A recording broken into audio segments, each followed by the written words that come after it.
Hello and welcome to the Velvet Year Podcast, a podcast for helping songwriters grow, mature, and make as many great songs as possible. Last week I talked about minimum viable product and how you just go with the best thing you have at the moment and then you change as you go along.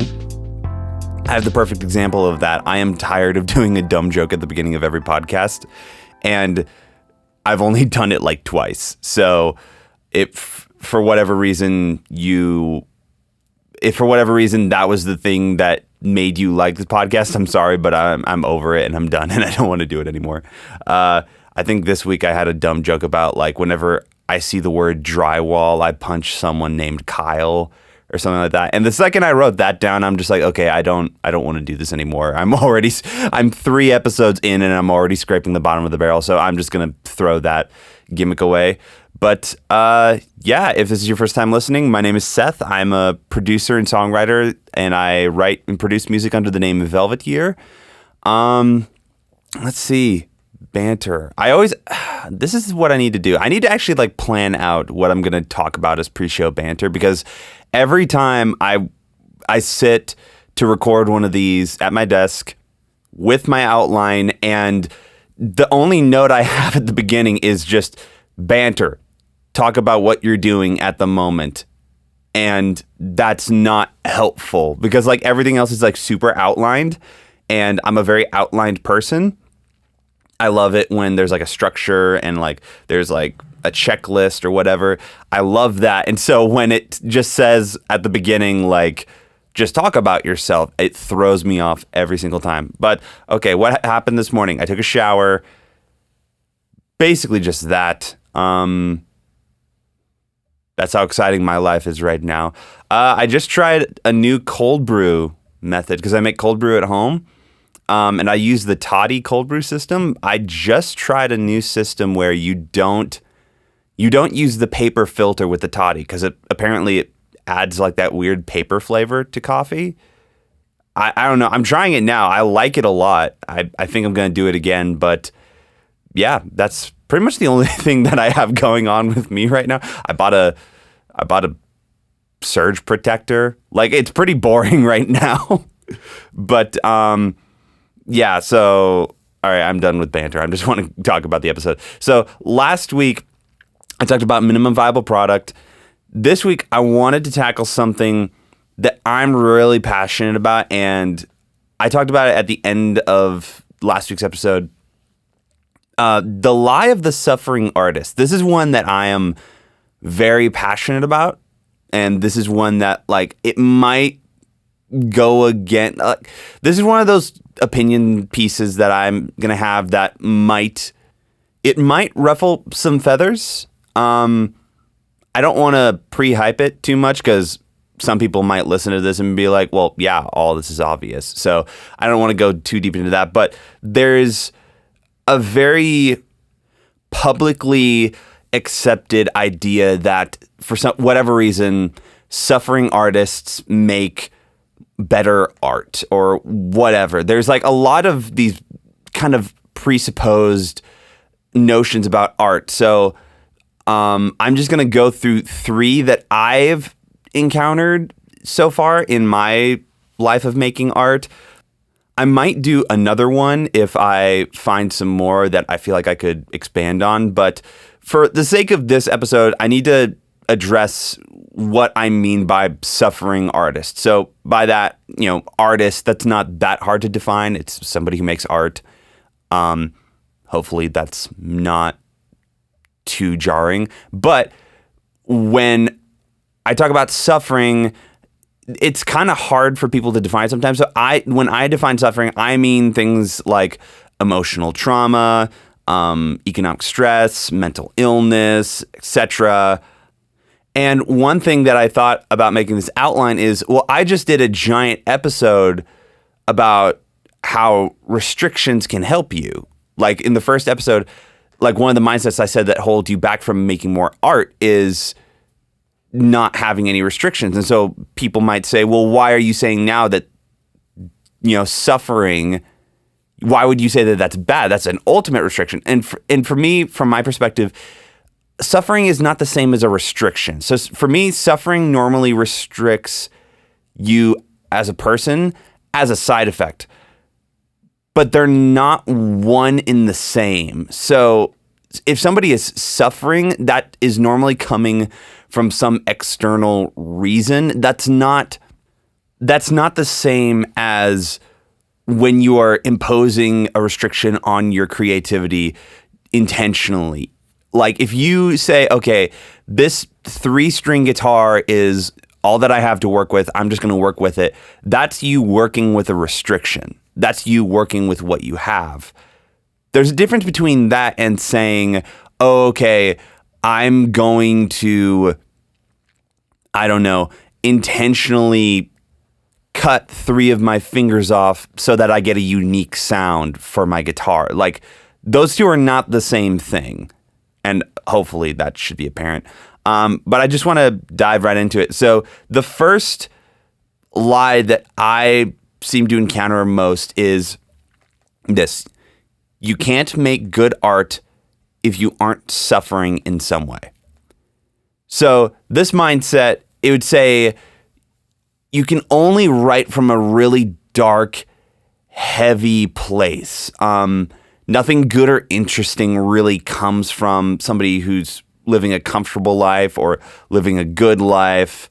For example, there's so many metal bands that I've heard of where they start writing music from this really dark place, and they're really expressive, they're really emotional, and their album does really well. And then they have to go back in to the studio and write another album, and they have nothing to write from. They don't have any material to expand on because they've written all of the heavy material already. They've done all the dark and brooding stuff that's really emotionally tied to who they are.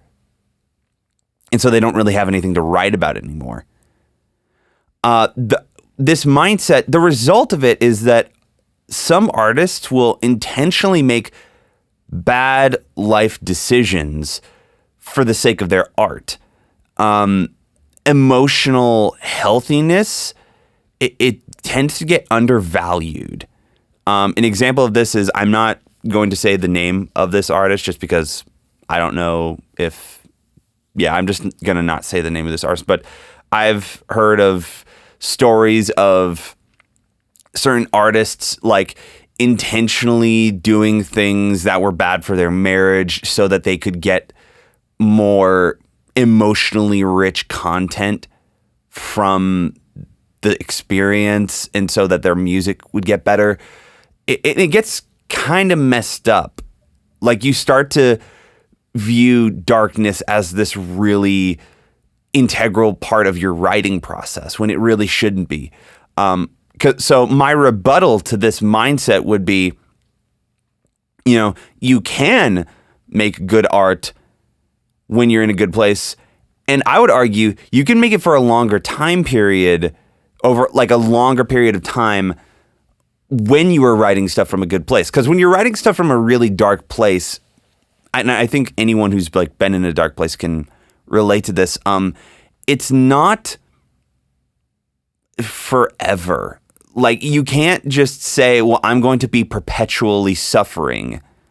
Like, it's not a consistent thing. And you end up not really going that far. Like, you might have like a few pieces of really emotionally charged content, or songs, if that's a more pleasing word for you. But what ends up happening is you don't go as far as you could. So I hate using this example, but Kurt Cobain, had a bunch of really awesome emotionally charged stuff, but died when he was 27. And that's what a lot of people don't talk about, is that the side effect of you going with this mindset of, well, I'm going to just write from this really heavy emotional place, and that's the only place I'm going to write from, is you tend to not last as a person. And even like not going into the realm of suicide, what might happen is you just end up not making art for that very long, because you just, as a human being, you can't take that much of a beating every time you have to go make art. You can't last that long. And so you end up just sort of sputtering out from the fact that your method for making art is just so unsustainable or insustainable. I'm bad at grammar. Music can be a medicine to help you heal over these traumatic things. It can be a way for you to get through it. But at the same time, a danger of music is it can also just be a painkiller. It can also be something that like allows you to wallow in it long term when you really shouldn't be. And anybody who tells you about being on painkillers is like anyone who gets addicted to painkillers. It's not a happy existence, and it's not a long-term existence. Like it hurts you over the long haul. An example would be, if I'm a healthy person, I'm not like constantly looking for suffering. Suffering happens to everyone, but I'm not looking for it. And I try to maintain myself as a healthy person. The side effect is that I'm going to live longer and my life will be more consistent. So I will be able to make more art over the course of my life. Instead of joining the 27 Club and making one really good album and then that's it, I can live a long, healthy life, and I can make tons of albums. I can make tons of music. I can make tons of art that enriches other people around me, so that when I'm gone, I will be able to enrich the lives of more people. So the second lie about suffering artists that I see is that suffering always produces better art.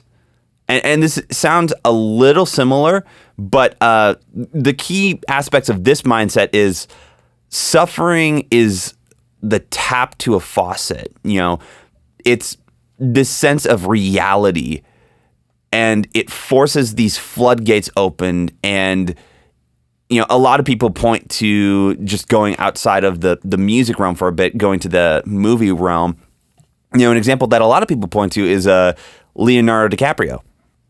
So a lot of people point to this one scene in Django Unchained where Leonardo DiCaprio, the actor, he was doing this scene and he like accidentally broke, I think it was like a glass, and he cut his wrist. Or it was like he accidentally like cut his palm and he started bleeding a lot. But he just kept acting through the scene, and that ended up being the scene that gets used in the final movie. So if you look up the scene in Django Unchained where Leonardo DiCaprio like cuts himself, that's an actual like cut. He accidentally cuts himself, but he just pushes forward and he does the scene. Like he's a trooper, and that's the scene that ends up in the final movie. And a lot of people point to that scene as proof of like, well, see, look how much suffering improved the art form. Another example from Leonardo DiCaprio is The Revenant. So there's a scene in The Revenant where he eats raw meat, and for that scene, Leonardo DiCaprio actually ate raw meat. Like he like went through it and he like ate. I don't know if it was like some piece of like salmon or whatever, but he like actually specifically requested, I want to eat raw meat for this scene.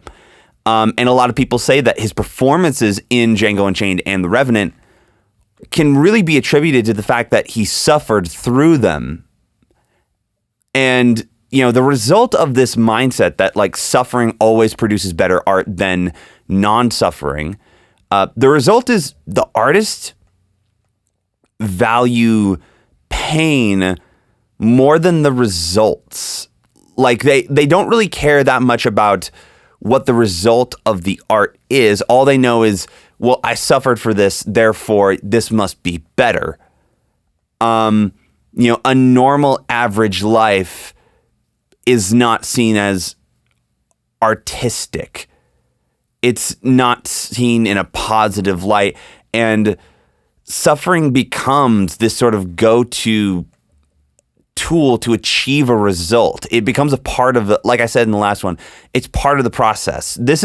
I know when I'm describing this, it sounds a lot like the first one, but really this has to do with the level of quality. It always has to be suffering, because suffering will undoubtedly make the product better. And my rebuttal to this mindset would be, yes, it makes it easier sometimes to suffer. Like when you add suffering to it, sometimes it makes it more, I don't want to say fun, but it makes it more entertaining sometimes. But it doesn't always make it better. It's almost like an instant gratification to rely on a form of suffering to try to up the quality of your art, as opposed to becoming a better artist. And this is kind of the underlying theme that I would say, all right, this is what I believe. This is not a universal concept, but this is kind of what I believe. I believe a lot of times people are using suffering as a way to get around the fact that they haven't really done the hard work of learning the craft of making their art. And I'm just, a lot of times I see the suffering artist argument also used in the same way that like almost abstract art is used. I see it used in this sort of like, well, you can't say it's bad, so it must be good. Like people, like there are some amazing abstract artists out there, but at the same time, most of the time when someone is inexperienced in an art form and they just kind of want to do whatever the heck they want and not really care about quality, they tend to throw it under this abstract umbrella. I see that used a lot with suffering as well. I see it used in like, well, I suffered for this, so therefore it's good. Like, it has nothing to do with whether or not the quality, like if it's a song, it has nothing to do with whether or not the song is a good song. It has to do with, well, I suffered for this, so therefore it's good. Instead of doing the hard work of actually building a skill of like, okay, how do I like skillfully craft a song? Almost the same way, like I see this happen a lot in photography as well. One of the hobbies that I have is I do film photography. It's super fun. I love doing it. I'm actually going to be selling one of my digital cameras pretty soon because I want to be able to buy a film scanner, because I want to start developing and scanning film at home. And I'm actually like really stoked for that. But while I love photography, I see this same mindset used with film photography. A lot of people they'll and this is going to maybe offend some photographers, but they'll say a photo is good because it's on film. Like they won't actually like take a good photo. They won't do the hard work of like, all right, am I going to expose this at the, the proper ISO? Am I going to, frame this so that it's an interesting composition? Am I going to, make sure that it's in focus or whatever? It just becomes this game of like, well, this photo is taken on film, so therefore it's better. And it's just, it's kind of annoying, because really what makes a good photo is the same thing that makes a good song, the same thing that makes someone a good actor, is just habit and routine. Habit and routine will always produce more art and better art over time. And I haven't really seen an instance where that isn't true. Even with like the example that people use all the time, like Leonardo DiCaprio, people always point to The Revenant and Django Unchained and being like, oh, well, here's good art, and here's an example of how suffering makes good art. Maybe it's the fact, like, maybe the reason those scenes are good is not just because he ate raw meat. Maybe it's because Leonardo DiCaprio has been acting since he was a kid. Like, he's 45 and has over like 50 acting credits. His first acting credit was from 1979. So he was 5 years old when he started acting. And he has over 40 credits as a producer. This guy has been acting so long. It's kind of ridiculous. So if we're really going to objectively look at the scenes from Django, the scenes from The Revenant, what do we really think contributes to the awesomeness of those scenes? Like, what makes those scenes really hit? Is it just the fact that Leonardo DiCaprio accidentally cut himself? Or do you think it's the fact that he's been acting since he was 5?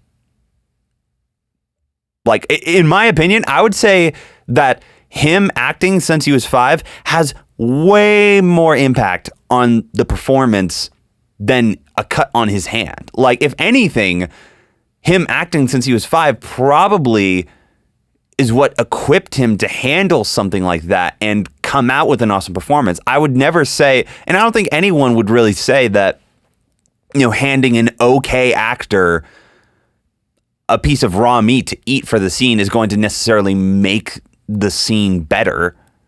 Depending on the person, it might make the scene worse. The raw meat is just a tool that an experienced actor can use along with their experience to get something awesome. The third lie that I see a lot about suffering artists is this idea, and this is really the one that I hate the most. And I mean that genuinely. I really hate this one. The idea that suffering of the artist and like the suffering of the artist is second to the art. So this mindset is saying, like, it's a comment on suffering, but it's also a comment on like art and artists. And it's this mindset of like, suffering is worth it for the art. Like, it doesn't matter if the artist goes through hell, it's worth it for the art. And this is kind of a reflection on how some people in society just kind of view art in general. We value the art more than the artist. An example would be Van Gogh. A lot of people would say it's better that Van Gogh lived a tortured life and died tragically young because he suffered and he made great art that has enriched the world, and it's better that he died young through his suffering for the sake of his art than if he had like lived an emotionally healthy life. And the result of this is the art becomes more valuable than the human being who made it. We stop viewing the artist as a human and instead make them like these weird shells that are vaguely human shaped, but really they are just like these magical entities that transfer art from the muses, and that's really all they're good for. Like, they become like this weird like commodity. Like, an example of it, going back to Van Gogh, is in an art gallery, Van Gogh pieces on some level, like, not all of them, I wouldn't say that all of them do this, but there's a lot of them that sort of like romanticize his suicide. And they like dehumanize him as a person for the sake of adding value to his art. Like, if somebody had a Van Gogh painting and it was like, oh, well, this is the last one that he painted before he committed suicide, that would suddenly make it a lot more valuable. Like, and that's kind of messed up. And like, this is my rebuttal to this one. And this is like the last point that I have for today. And this is my personal stance on art, and a lot of people might disagree with me on this, but this is my point. Like, if you are an artist and you're listening to this episode right now, you, the artist, are valuable. You have a soul, and that soul is far more important than any one piece of art you could ever make. Like, you are not defined by the things that you create. The art that you make on some level is just a reflection of a part of you. Your life experience. It is you. This art does not control you. And it's really weird to see like these artists where it's almost like they view themselves as being secondary to their art. I would say your art is a part of you. It isn't you. You have more value as a person beyond the art that you make or how successful it can become. An example of that would be, and this is going to be kind of a downer, ending on kind of a downer note, but, Van Gogh probably had some friends, I know he had some family who were devastated at his death. He was living with his brother at the time, and his brother was probably devastated that Van Gogh died. We don't know, like everybody around the world knows Van Gogh. We don't really know the names of his friends and family that lived in his day-to-day life.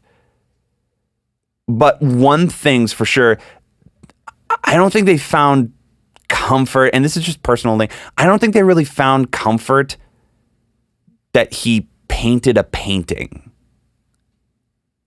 And I know this is kind of like a weird way to end it, but like, for me at least, there's human beings are valuable. Human beings have souls, and those souls are what's most important. And all art on some level is a reflection of that soul. And when other people react to your art, it's because their soul resonates with your soul. It's that connection between human beings.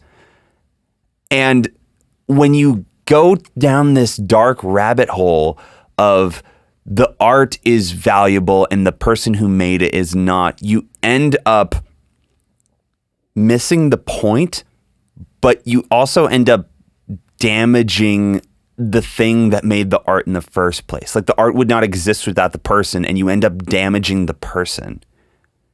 So I know that this is kind of a dark way to end it, but just to like recap and conclude this up, I hope that if you're an artist, you will value yourself and your art. Like, you not valuing your art more than yourself, or like not valuing your art at all, which is what some people might think I'm saying. That's not what I'm saying. What I'm saying is you can value your art and yourself in a very healthy way. Your artistic merit is not tied to the amount of suffering you went through in making your art. And I'm also like, I'm talking a lot of crap about suffering, but like, I'm not oblivious to the fact that suffering is a normal part of life that everyone partakes in. And, your music is naturally going to reflect that in some way. So I'm not saying like you should never suffer. Like, suffering is always going to happen. But what I'm trying to say is music is not meant to be like a suffering machine. Art's not supposed to be a suffering machine. It's not a way to sort of wallow in suffering. It's a way to slowly begin the healing process of whatever you're going through.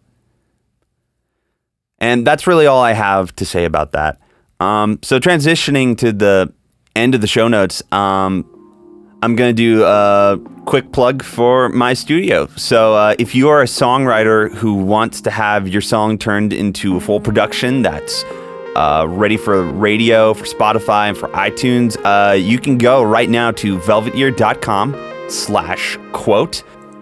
I have a PDF there of my production process. So if you want to know how the whole remote production thing works, there's a PDF there explaining everything that you need to know from beginning to end.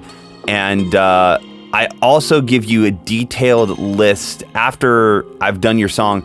I'm going to give you a detailed list of what I think you should do with your song after it's done. If you feel, and this is the thing that I've talked with friends about, is they feel really intimidated about doing music because they don't really know what to do with the song after it's done. They're like, okay, I've finished the song, I like it, what do I do now? How do I get it on Spotify? Like, how do I actually like do the other half of the process. Like, how do you go from, this song is done and I've gotten it from my producer to now it's on Spotify and it's doing well? How do I do that? So if you work with me, I'm more than willing to help you with that side of it as well. So again, go to velvetyear.com/quote.